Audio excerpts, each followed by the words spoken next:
Pag-usapan naman natin ang nangyaring World Champion Challenge ng Onyx Philippines kontra sa mga Chinese teams na nangyari sa Shanghai. You know what time it is?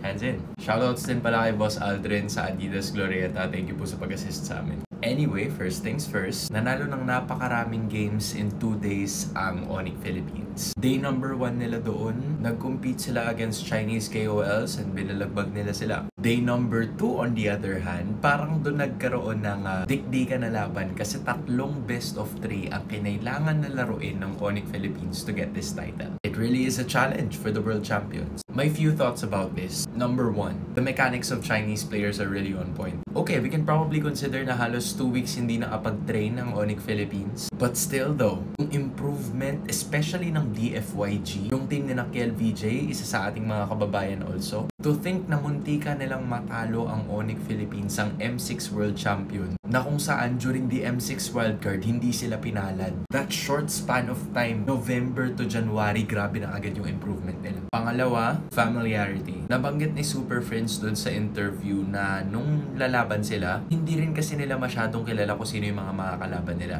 So hindi nila napag-aralan. Like compared nung gravity and nung weight ng M6 dito sa World Challenge Series or World Champion Series, dun kasi parang meron ka kagad na alam eh. Meron ka kagad idea kung sino makakalaban mo. Compared to the recent tournament in China na wala naman talaga. Kaya talagang mechanics ang laban. Pangatlo, in spite of all of those mechanics mentioned, meron pa ring room for improvement ang mga Chinese teams. Yun nakita nating simple mechanics is yung flow. Yung dapat sabay-sabay yung lanes, lalo na pagkasama mo na yung Lord, pagtatapusin mo na yung laban. I think the macro game is really what separates us from all of the other regions and nations out there. Number 4, they won at least 1 million pesos. Not bad at all for a free trip to China. And promoting the game as well. Number 5, I feel like China is a country that we're really gonna have to look forward to this year. With rumors of MPL China actually happening, MSC closing in, M7 happening a year from now, dami pwede mangyari.